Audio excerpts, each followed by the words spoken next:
Merci Kabouya, merci Maman Océa, merci Nabalani Nyonso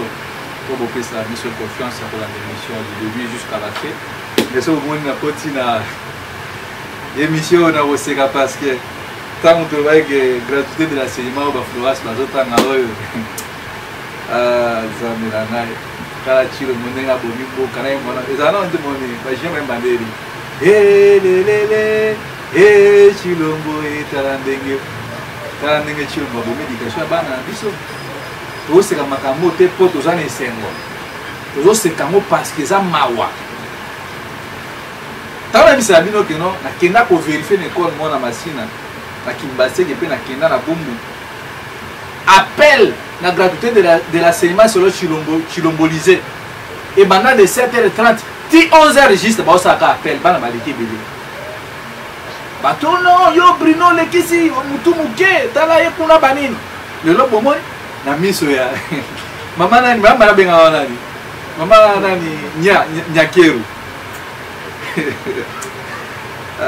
comment mon pays comment mon kamakam bomoni bana wana bana bazotangisa bango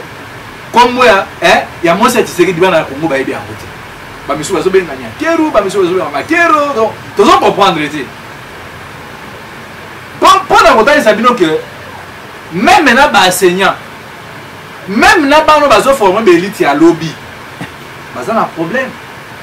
Comment est-ce que bana bakoki kobunga kombo ya Mama Denise Nyakeru? Comment poste no ezala na no mose? Konga na baraba Denise Nyakeru. Siko tozo mituna.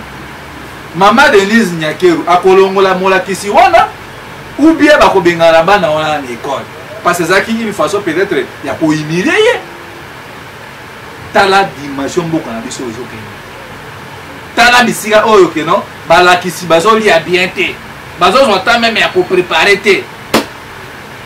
ya mwana bomoni mutu na mutu akozala responsable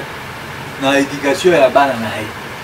parce que tant que ça bino que non botinda bana kuna na gratuité de l'enseignement te ba Florence boti kotanga na école ya gratuité de l'enseignement tondi maboke n'était pas basango botanga kuna nde biso ba Bruno totanga ke pas basango natangi une école primaire humanité na université dans on azo une collation ba mo aussi bazala kana et pas ya basango bisika oyo boye ba prêtre tout ya Congo ya Kisasa ba formera bango na université cette rigueur discipline cours zo banda 8h juste ti 12h kuna makambo ya tricherie za la tenir grand frère nga patanga na ba ICC wana pa ba kasa mais bekolo yo botan to ba ki bekolo Félix et biso oyo il y aura des problèmes. Mboka ezozanga ba élite ya lobby bato bacha biso tembe abino boza ba tribaliste boza mitemo mabe bambongo zo bumisa gratuité de l'enseignement yango wana bomoni Mama Denise Nyakeru eza soni pona mboka siko so boya maki président peut-être mosusu ya mboka bato donc bebisa kombo ya mutu donc Mama Denise Nyakeru azana awa ko porter peut-être madame wana plainte parce que bana na mike ba ebina bango le route pour à déformer comme on a. C'est un danger permanent pour la République. Alors, bande on a une introduction pour nous dire Sabino que Tshisekedi na batunae. Baza comme mambo cannabis, baza comme ma jeunesse na biso na libulu. Lelo oyo boye Nzambe lokola ala la kate vérité et kodima na place. Oh, comment va pas quoi? Nanga nani oyo Corneille Nanga. Mutu asila soni sans vergogne, sans pudeur, Yewana Bimi, Ongaïpe, candidat président de la République. Oh, comment va pas? Donc, il n'a pas soudé maintenant dans Nyoga Ibiet. Nanga, Najen Afrique, où tu communiques la biso, secret awa. Oh non, Nazalaki na première loge. Tangu, bazo signé bakor. Oye, Kabila, na Tshisekedi, na 2018. Mais biso tolobaka yango ngai Bruno na banda ko ba makambo oyo bomba osia lobaba tolobela yango même elle to zaki na kati ya la muka ke Tshisekedi a gagné en 2018 ité nanga lelo oyo boy vérité ata et poli et kobimaka ko mo libanda vérité ya ka malembe ti ekomi ndenge bomoni lelo nanga aye koloba na miso ba tukeno ezalaki pona ko éviter bête de ça donc bakor wana ezalaki bakor moko politique azobanga est-ce que Félix abaka na poubelle ou bien ezalaki nini donc Tito Zwa Tshilombo comme président de la République ezalaki na volonté ya peuple congolais te ezalaki na décision utaki epa ya Kabila ya mwana bomona kata kolobaka abwe depuis Félix aya akipaka Kabila te Kabila pe akipaka ete po bayebani oyo basinya na oyo bamelana comme makila bapacte basinya nanga uti koloba yango donc tine bozomona mpe nanga se déclarer candidat président wana eza ayebi baverrouillage ndenge nini batrichaki na 2018 ndenge nini oyo peut-être bomona Tshilombo mpe na 2023 akobimisa mpo baliste bacandidat président ezobima ezokola kaka kokola donc Corneille Nangaa ndenge toyebi verrouillage balider politique congolais bakotiela bamisusu kutu bambongo mpo na 2018 Kabila pe afutela bacandidat président misusu bon en l'occurrence Tshisekedi pour des raisons politiques bomona bato bamisusu baza pour des raisons économiques omona boye mosusu aye na ye ayebika koganye na ye te asombi babiloko na ye bapolo na ye bamungwa basardine babiloko na ye ale ntango bakotala yango boyono biloko eza mpona campagne électorale et puis bakoréduire ye loko eza makambo ya campagne électorale akomema biloko na ye ake nango kuna akoteka yango par exemple soki papier mosusu ezalaki na 500 fois ye bakokritise nango na $1 ekoleka kaka facilité tala niveau mboka eza kocontinue nanga azalaki mutu oyo boye awai koloba te donc nanga ndenge aza naza mutu oyo ifo kolapide nanga na mabanga parce que lelo nde nanga auti kosala tubela koloba ke bakor ezalaki politique donc justement nanga alobi ke non Tshisekedi aganyaki baélection na 2018 te peuple congolais fayulu telemisa peuple congolais telemisa peuple congolais parce que vérité oyo bazali koluka vérité désir na yango nanga alobi na Jeune Afrique sikoyo boye nga nazozela fayulu atelemisa peuple congolais tokobima na balabala soki bosali yango te c'est que bino tu bozala na cercle wana mpo na yoki basalaki communiqué okowel soki nini solamuka nini wana mpona kodénonce makambo ya vol ya bakiti électoraux nde badepute ya UDPS bakazadi batumba bakazadi bachibanda bachilombo bachambui bachikata banani donc ndenge bazwi bamatériel bazokenda wana chikapa okende kosarole na bandako na bango ezaka na régime sikoyo nga nazomituna na minute oyo pourquoi bino bato ya lamuka bolinga kosala bamanifestation te bokontinue kaka kodénonce dénonciation yango yango wana bayebaki pouvoir na bino na 2018 dénonciation wana yango wana ese mboka na biso bazozwa yango dénonciation wana yango wana Paul Kagame arécupéré lisusu bavillage misusu bino bozokontinue kaka kosala conférence nini boye siko bino stratégie nini bozo préparé bino bato bozala pembeni ya fayulu bino bato bozala wana kotia balider boso wana nani boye omona leki yo nini boye siko na minute Corneille Nangaa alobi nga nazozela bino boorganize bamanifestation mpona kotalisaka nanga ifo bakanga nanga so tozalaki na mboka oyo boye eza sérieux nanga azomérite prison à vie même bakokata mibengeta 1000 ans de prison donc akufi bana na ye génération ya génération famille ya nanga ifo bana na prison mais bazosala yango te mpo bango tu bazobanga baza na kati ya système yango wana bozomona bandeko na ngai tolobaki le 6 tokobima na balabala mpona kotelema Emmanuel Macron le 6 erataki ndenge boyebi le 17 mpona marke ya makoki ngai personnellement naza pour baélection oyo te parce que komona kaka ndenge processus ya élection ezosalema parce que l'église catholique déjà bakomi kolobaloba na l'église ya yesisi bomoni awa boye kulutu na ngai Fabien Kisanuka atindi $5 bacentre ya baenrôlement mpona bapoto kuna bazozala kaka bato badeplasana na bango tatindi kaka foto na moyen électronique basali na machine ale siko vie wana journaliste wana bakulutu na ngai Fabien a se retrouver na 4 cartes électeurs baidentité différente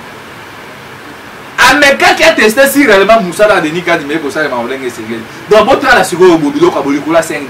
donc na barwandais imagine moto aza na poto 8000 km mpo Kinshasa na poto eza 8000 km na Belgique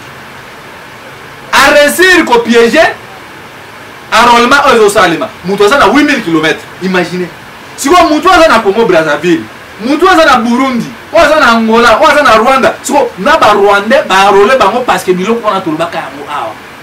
bino bozalaka nous dénonçons nini pati patata koto bozo dénoncer koto bozo sala propagande bozo mona biso bazobala bino na balider ya o boza na kati ya opposition no boza na kati ya biso peuple nde bazo bana bino oye biloko ya bobo bobanda déjà pression na balabala ayi bovandi bozozela mama Maria mama Satu Maria aya wana po akotambola na place na bino po Félix azonga sima mais boyeba yango barwandais déjà nde baza na bazwi bakarte électeur baburundais bazwi bakarte électeur bakenyaya bazwi bakarte électeur donc ESM mobimba bazwi bakarte électeur au profit ya nani au profit ya Tshisekedi po bato wana logique na bango ezali nini Tshisekedi akontinue kovanda wana bango bakontinue mission na bango ya kozwa minere ya kobalkanize mboka na biso alors donc bakoresi kuna bango et à ce moment bakose débarrasser na Chilombo mais bino bana kongo bovandi wana okulutu na ngaya omona mutavani na tonga boye allez akomi ko sectionner bato na TikTok omona mutala mungu na tonga boye akemeli mo bangi na aye mbamo ka kombe musicien mboka mobimba batu bakomi kosala makambu oyo boye eza même pas na rapport ya mboka au moment où barwana bazomonte ba stratégie biso toza na kati ya distraction na bima na TikTok mutakala nani kofi kuna findi nani ale okuna na pétage oh donc tala niveau congolais réflexion na bisque zoke yango wana ndenge boyebi Emmanuel Macron azoya les 3 mars na bana ko banga mo oh mama osi alobi alembi ti siko nde kutu to loba abwe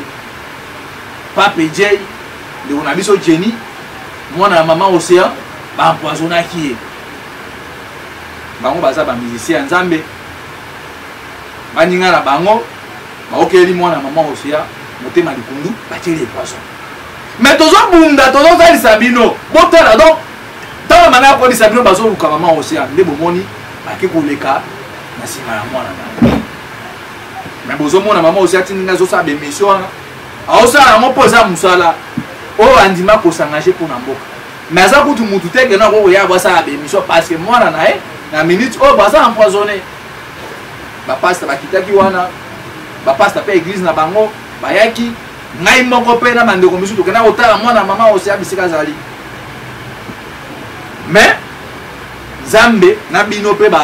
bato bosambela na l'église de Noir mutu na osambona bosambela ke mabeko matendenge ndeko na biso Jenny azolandela ba traitement wana alors biso na part na biso tosali oyo boye tolingaki tosala oyo bozomona awa eza lettre pour informer gentiment ngobila zo ba disposition na parce que Emmanuel Macron a koki ko jamais konyata makona ata koya mais peuple congolais boye bango le 1er mars 2023 à partir à 9h tozokuta na liboso ya ambassade ya France pour la sit-in donc sit-in wana kozala pendant ba séjour nyonso oyo boye Emmanuel Macron akosala awa na Kinshasa toboyi politique ya Europe toboyi politique ya ba français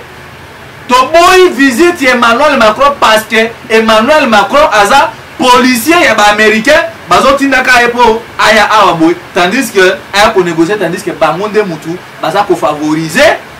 ba Rwandais baza ko pesa ba Rwandais ba munitions baza ko pesa ba Rwandais ba mbongo ba Rwandais na côté na bango bazo soutenir ba M23 et voilà ligne wana ndenge zali ya mwana to informer na Jatini Ngobila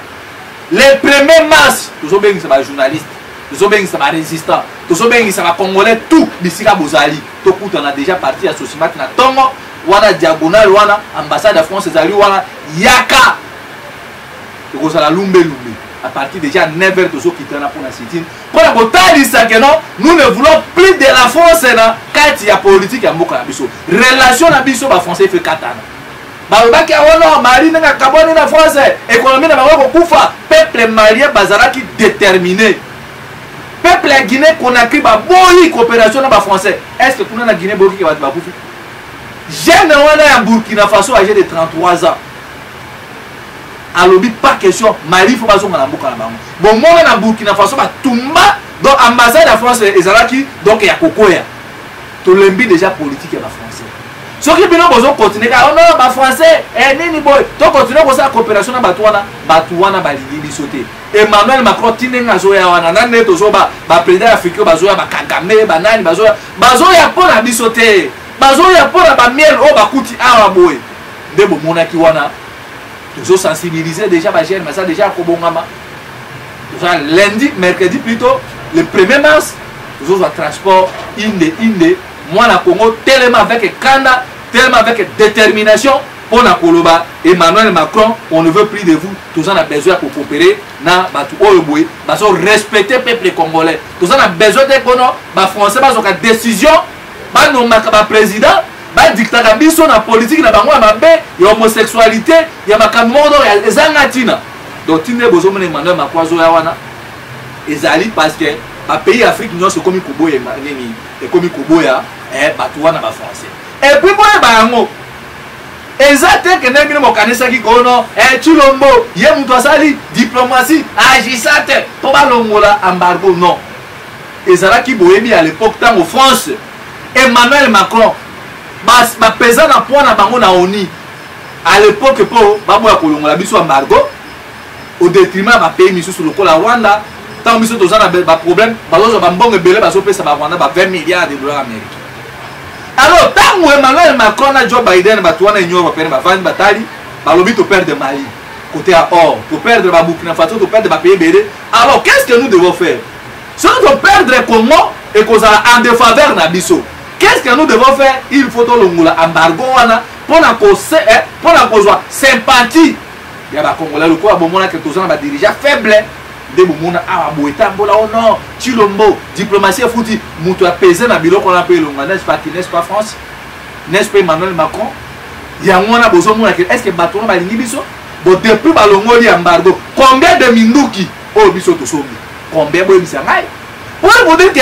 tout eso sale ba awaboy il faut les canaux en France il faut les canaliser il faut les canaux à Londres il faut les canaux aux États-Unis et à ce moment là on a la concession na bango pas une décision allez Emmanuel Macron yo kende ça bosala donc tire besoin mon Emmanuel Macron azoya pour la mission alobi yango déjà pour la côté remela que Congo est coopérer na ba russe na ba chinois bino besoin na droit ya ko dicter biso bato to coopérer na bango ne bon mon Tshisekedi à l'époque diplomatie na biso na ba russe maintenant ko avancer ba grimacer à boy Félix a se retiré à Kati coopération na ba russe bota la niveau ya ba dirigeant obiso to na bango na Congo mais biso peuple congolais to lobi Tshisekedi oza na problème na ba rwandais na ba français na ba tunayo oza na problème te on a biso peuple congolais parce que décision finale yango o déjà monsieur Emmanuel Macron ba français boy bisa président na bino vanda kuna na mboka na ye a s'occuper na grand-mère na ye mosi na ye wana soki aza so na monata poso la bona mosi na ye awa boy akoya ko lukela biso ba problème on ne veut plus de vous Tolembi déjà plus de 800 ans Afrique est comme le quoi mikate na bino nguba na bino le quoi hymne national na bino en France et le bac beaucoup tonga France na makila ba français ya ba congolais alors biso de bisi bino que non chaque chose a sa place to boy homogénie wana il fait katana yango to so benga na bino mikanda yango oyo boy to commis déjà pour informer mobila ozo ba disposition tout alors ce que la police na bino ba koya pour menacer biso pour que ya jour wana vous serez responsable parce que biso doza basi na bino te doza mibali lokola bino parce qu'on ne va plus brader mboka na biso pour que notre tina 21e siècle boye ba mboka bele une conscience alors biso to continuer ko demeurer toujours l'esclavagisme ya ba français ya ba belge na ba to na nyonso na politique na bango ya ba be siko bino pe bande ko na biso bozo ko na ne biso na lingi to mona siko boye tango o bana ko ba yango ko eko bo soutenir biso mardi lundi il y a pas du temps na moi au bino bokozwa pour permettre biso to déplacer ma gêne to louer ba transport to so mamai to kende pas journaliste peut pas kozana ba ozo ma colotier moi quelque chose parce que si tu ne kobanda de 9h à 15h juste et puis mardi les autres ozo ngana mercredi dans le Emmanuel Macron zo qui dans l'aéroport bana tiangu to ozo le Emmanuel Macron à l'aéroport comme ça de retard en zela oh boy soit ba ko memaye na hélicoptère ti et pas Tshisekedi ya on a bien sabino bana tiangu bobo ngama déjà parce que excuse l'air est tellement grave nous devons sauver notre pays na kati ya maboko ya Tshisekedi oh boy azali wana kosala intérim ou bien fonction comme chef de l'État numéro ezali bobenga biso bo tindela biso o ekoki pour que non bana biso pe to so matama mai pona bitumba oyo boy tout ça comme bakenda ka bitumba na nzala te so ko moni ko zano le lokote tika ko koma bakamo mabe so ko moni ko promettre me ko kisamate tika ko pesa biso ba instruction